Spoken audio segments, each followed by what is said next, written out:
¿Quiere usted decir que debo atender a los animales, no importa de qué especie sean? ¿Aún no? He preparado por si él viene. Doctor, no se preocupe. Pero, Con esta fotografía no me será difícil reconocer al lobo Hockey. El lobo Hockey.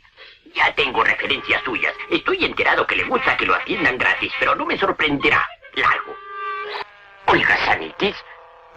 Caracoles. Creo haber leído algo acerca de eso en la revista América. Esa es una nueva enfermedad. ¿Los síntomas son de fatiga? ¿Se siente usted bien? ¿Puede hablar? ¿Siente vértigo? ¿Se le doblan las rodillas? Eso es holgazanitis. Es terrible. Espere. Deténgase. Usted es un hombre enfermo. Quiero decir, un lobo. No hay quejarse. ¿Le duele algo, amigo? Correcto.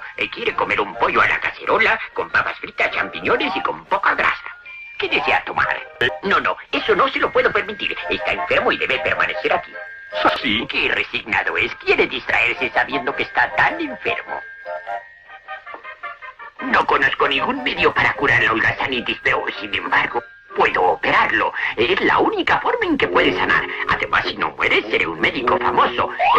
Siempre he deseado operar a alguien y ahora puedo hacerlo. Esta es mi gran oportunidad. En la Casa de los Modales estamos interesados en cómo convivir con otros de un modo agradable y respetuoso. A veces estamos encantados con algo que un amigo nos ha hecho. Entonces, podemos hacerle un cumplido diciéndole lo que nos gusta de él o de ella.